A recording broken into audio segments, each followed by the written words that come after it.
Hi, I'm Rowan Ostrom, the founder of Beyond Careers and an ANLP coach and mentor. Boardrooms and Breakthroughs is a brand new podcast aimed at opening real discussions and helping people find their purpose, direction, and fulfillment beyond the traditional 9 to 5. We will be exploring themes related to conscious leadership, office politics, and so much more, including menopause in the workplace and flexible working environments.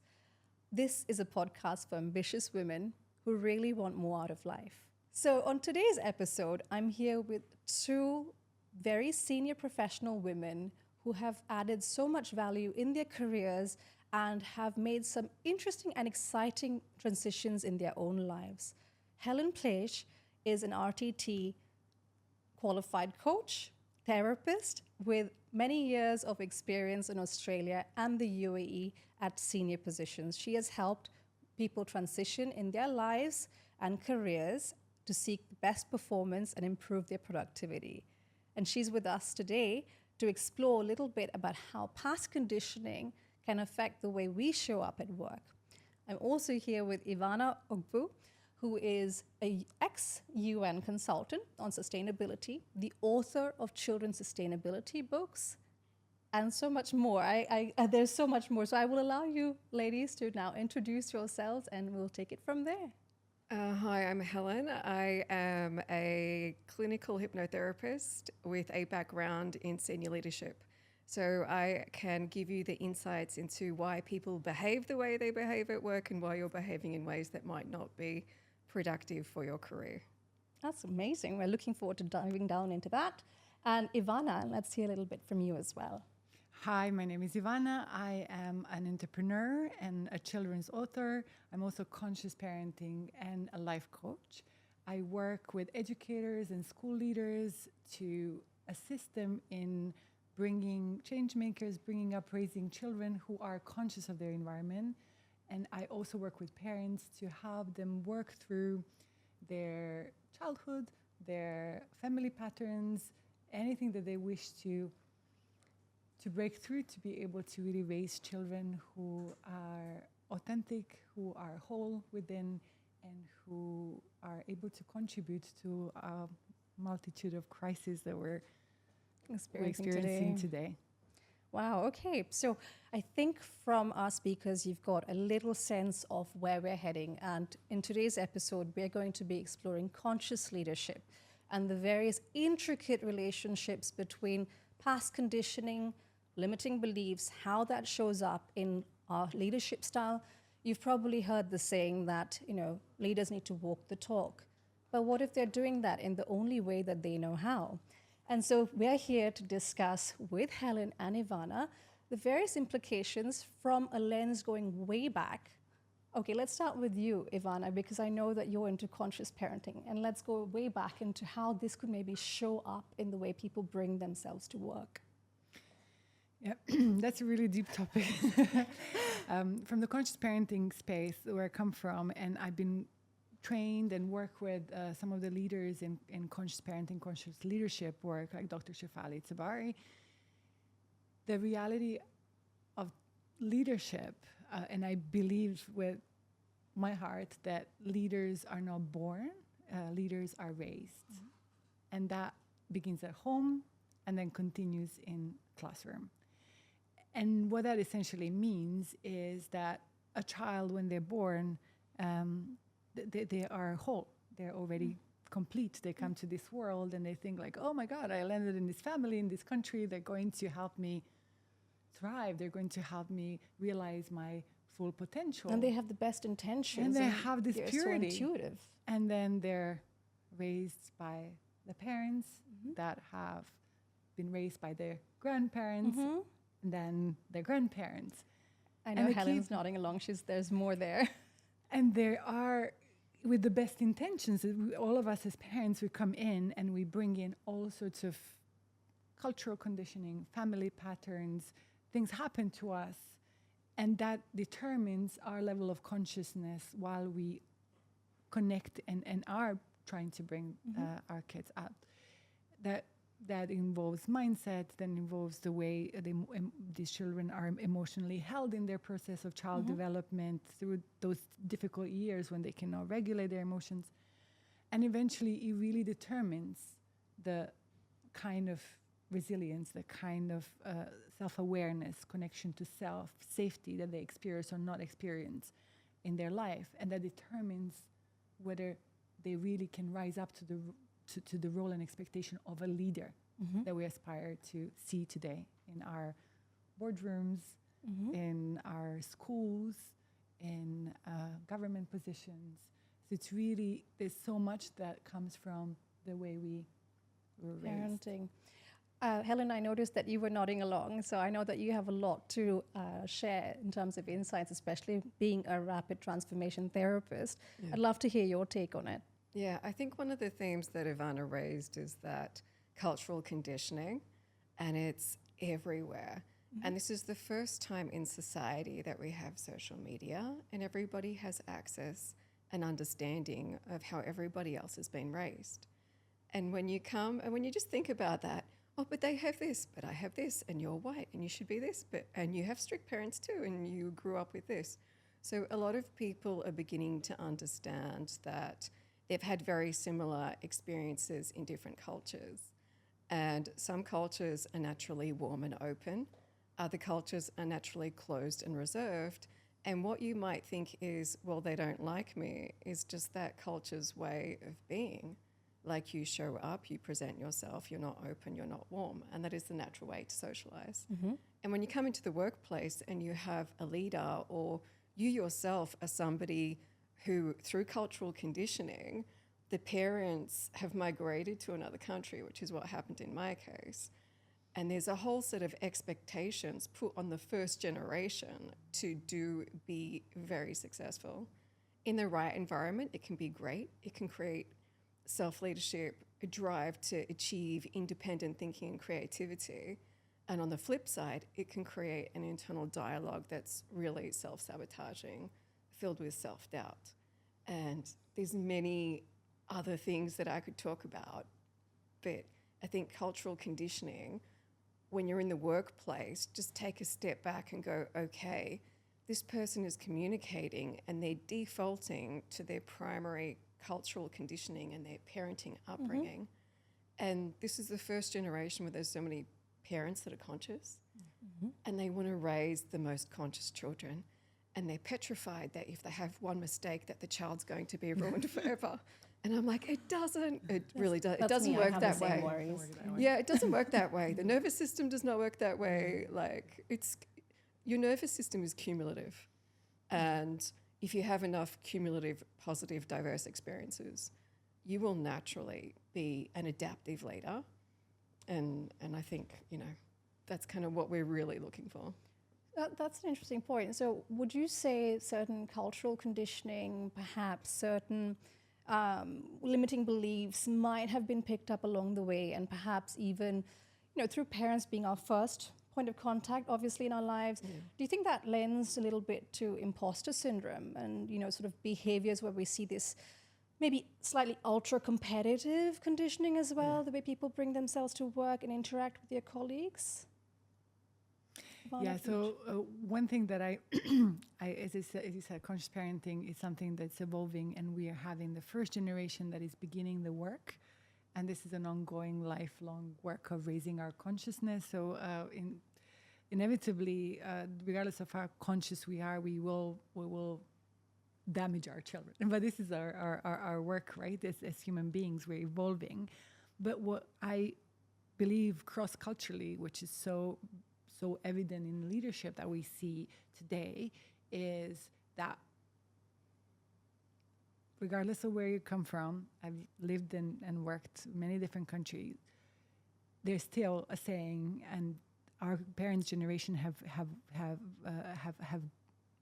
used the same template, where boys are not supposed to cry and girls are not supposed to be whiny, and we need to put ourselves together when we're in a setting. It begins at home, like, oh, we're going to visit our friends and be in their family. So if you have an issue, we will discuss that much later at home, but you need to behave. And all of these things resulted in generations of children that have, throughout their natural process of development, they've been trained and conditioned to suppress some of these what we perceive negative emotions. And what that's created over time is an army of people and leaders today where we see the inability to connect and to understand that whole range of emotional spectrum that we as human beings have received as part of our makeup. And those unprocessed emotions do become a way of projecting, a way of expressing in ways that are not healthy and not supportive of colleagues and people in our leadership environment. So that's where I feel that the cultural conditioning, this is just one example that is quite universal, I would say, that created the culture in leadership that we see that is slowly dismantling because of this kind of awareness, right? We see new trends and new understanding of what true authentic leadership needs to bring forth. And the very first and important thing is connection. And as a child, if you have not experienced connection, being seen, being heard, and being understood in those moments when you were not able to regulate your emotion, how can you deliver that to your colleagues as a grown-up? So what we don't receive, we cannot replicate. And that's where that true authentic connection comes from, that work within in leadership. And I believe that cultural conditioning is a point of awareness that we believe will have to. That's great perspective. Helen? Yeah, there's a point, you use the word emotions a lot. I would ask everyone who's listening to list 20 emotions. And most people can list off 5 or 6. And most people default to 2 emotions. And if you think about this in the workplace and at home, so at work you're 100% on, you're going about delivering results, and then you go home and you just collapse. And there's a work personality and then there's a home personality. And if you have those 2 distinct personalities and there's no like collaboration or integration between those 2 personalities, that's going to result in a high-performing person who probably does not communicate purely because they've had to shut down so much of themselves to exist in the work environment.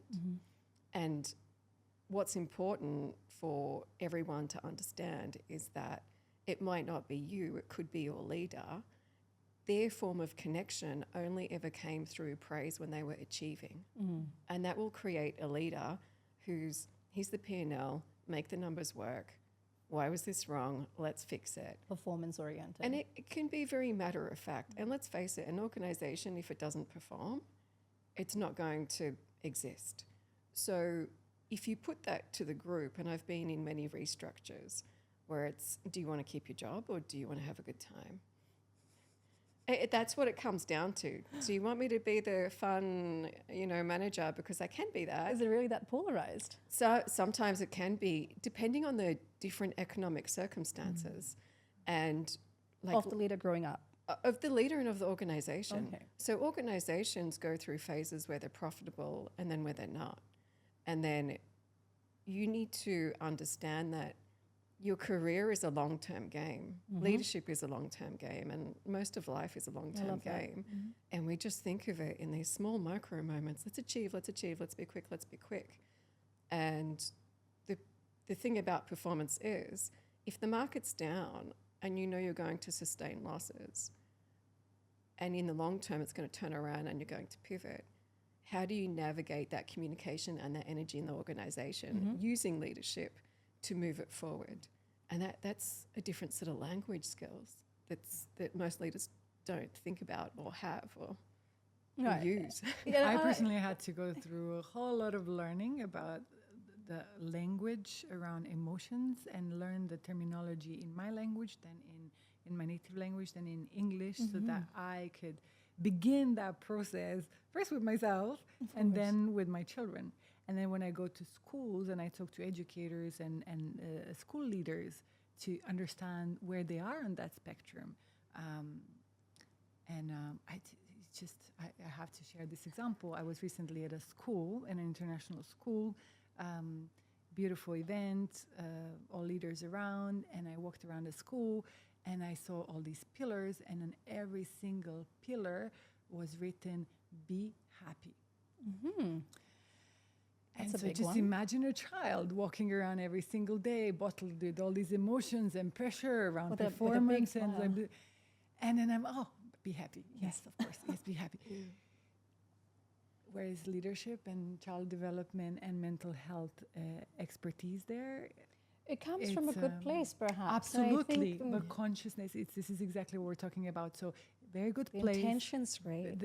Everyone has pure intentions, especially in the parenting space, in the education space. Everyone wants to see this world evolve and solve the crisis, but it's that consciousness level that we need to raise around emotions, around connection, around that whole humanity that we have lost by the way we disconnected from our bodies and our humanity. And perhaps the what you've process. just mentioned, Ivana, is also the use of language. I mean, I can be a little pedantic about language myself, being an NLP specialist. It's sort of my background. But one thing that you said that stood out to me was the noticing, the self-awareness to begin with. Because again, this, like they say, the first step to recovery is admittance. And sometimes noticing that we consciously need to adapt our own language, our own communication style, our own to make shifts within ourselves to be able to project and to support others, especially like, for the ones who have children, even amongst colleagues and friend circles. It's how we build those connections, and noticing it within ourselves is a big step. So Just one thing I wanted to add, and I recently came across a brilliant way of putting it by Susan Davis. I think that's her name. She's a psychologist in the U.S. And she started talking about, she's a specialist in emotional agility, and she started talking about emotions indicating our diversity. So yes, we do have the external appearances and things that we now are looking to integrate and understand what diversity and inclusion means, but what about that emotional diversity that we also come with?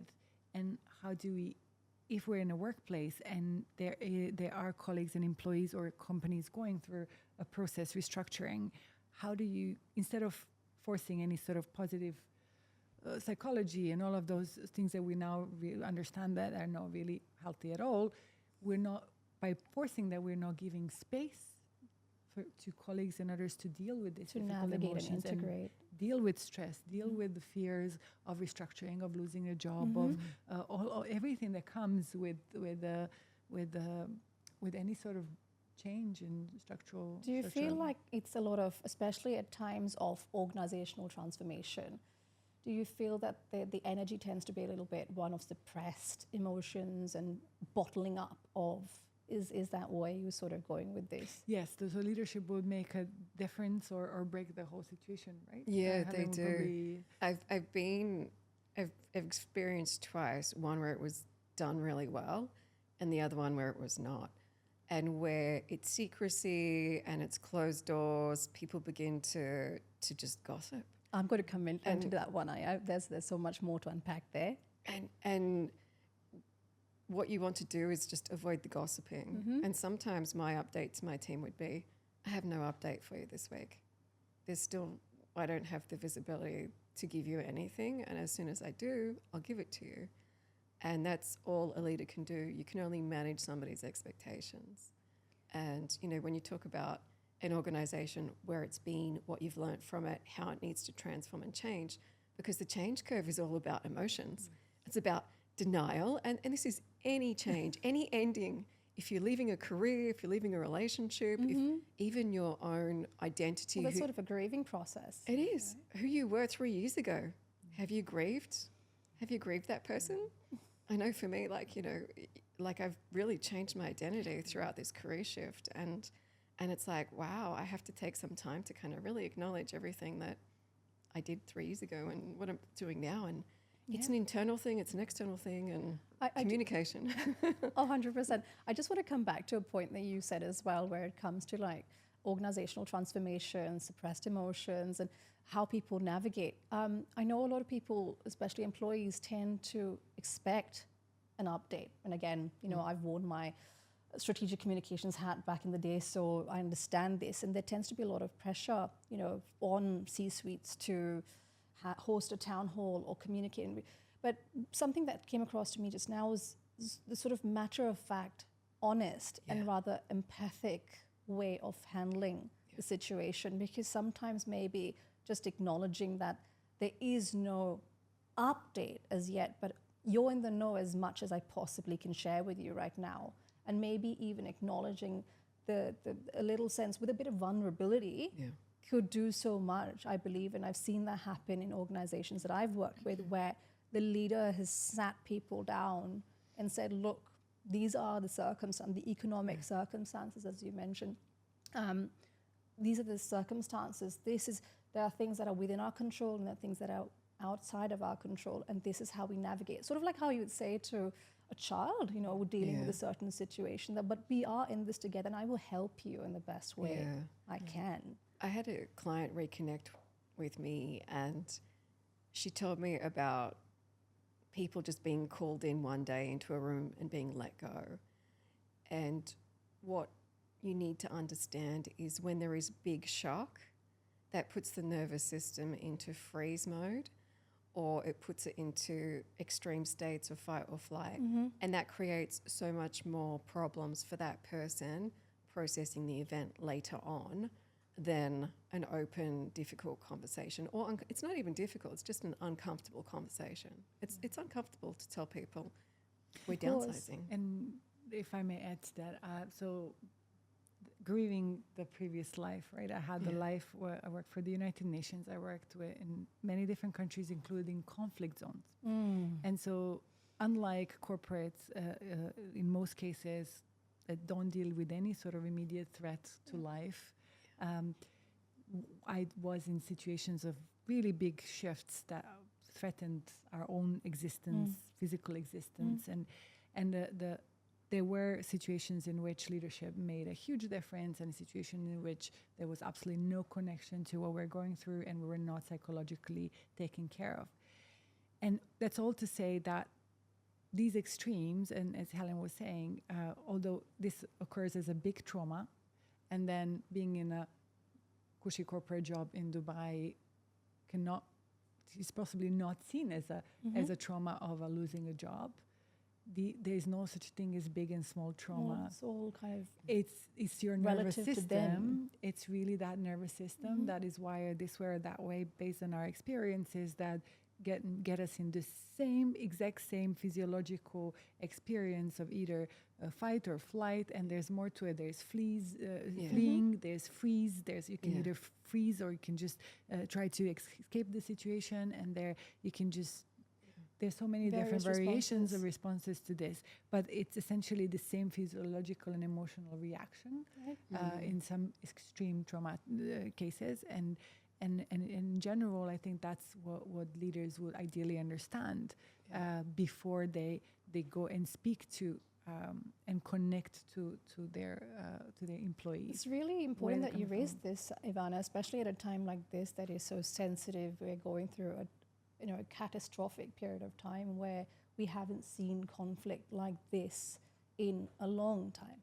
And I think especially now, it's as you've said, it's important to bring in that human intelligence and also be conscious not to compare situations, because we've heard this saying, hurt people, and I'd like to believe differently. And we've seen people also make huge shift where hurt people can help people, right? Yes. And they've gone through their own traumas, they've gone through their own experiences, and with an objective or a view to make life better for others and take their learnings into improving the circumstances, because they might not have walked the same shoes. And it's like you said, the magnitudes are so different, but it all feels like it does to them. So maybe leaders acknowledging, wherever they're coming from, but simply making them, back to your earlier point, feel seen and heard can That's all it make comes down to. all the That's all difference. That's all we really want as people, even as adults and as children. We just want to know whether we're seen, are we heard, are we understood. That's our human nature. That's how we're wired. And if that's something that we're not given and we've not experienced, our nervous system would not know how to, would adapt in so many different ways. These big egos will come. So many different variations of ego will show up. And I know that we made ego like a big monster here, but what ego does, ego actually protects that inner child. And so we don't need to demonize ego. Ego is there for in every leader, that when it's big and huge, you want to know that your leader is actually a traumatized person. If you have an extreme leader with a big ego that does certain things that you do not see are connecting, they're not, there are no basic leadership skills, and they're driven by their power or whatever there is, that's actually a leader that has deep issues, and that ego is what it only does is protecting that vulnerable state that they're afraid to feel again.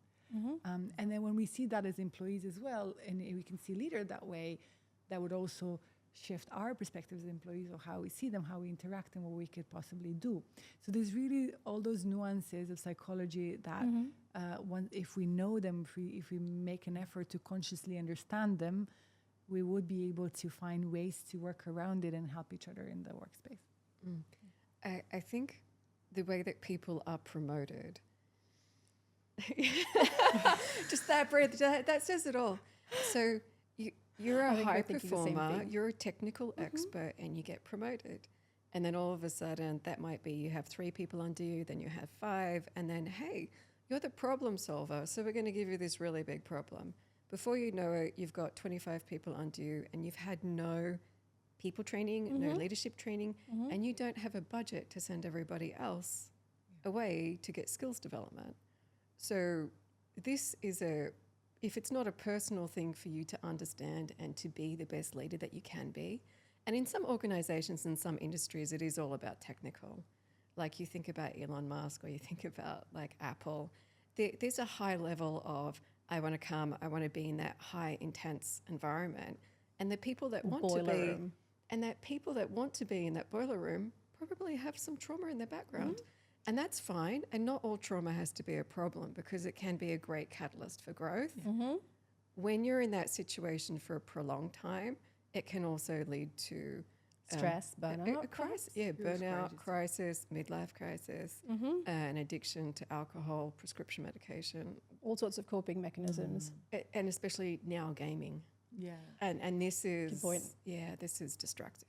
It's a way for people to deal or process their emotions. I mean, if they're coming home from a really intense job, and and they've meant to perform, then that's their escape. That's the way they know and then how. also an addiction that comes with the dopamine and all the sort of hormonal injection that they receive from the process. I mean, because I'm a big believer in conscious workplaces, as you know, and I tend to advocate for the holistic realm that is really what is a conscious workplace, right? It starts with the leadership, top down, as well as bottom up, right? You've got to have that right fit, like you've mentioned, and also to get that balance of culture is that the alignment of values, of beliefs, behaviors, it all needs to come together, and which more often than not tends to be driven from the top, or at least as policies do.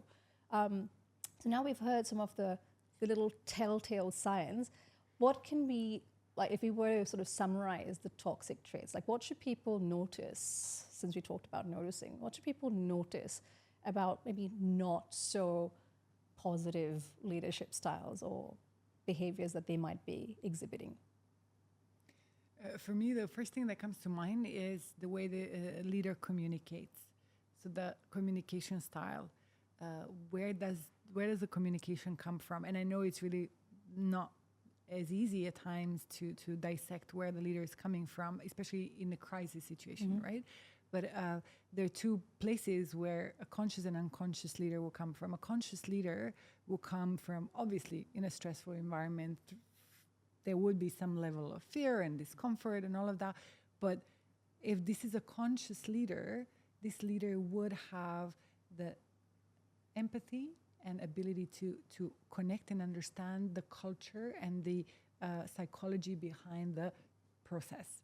And will come in communication from that space, which is from head to heart, and come and speak from that space where there is openness about these are the facts and this is what we're going through and this is what emotionally we're all experiencing.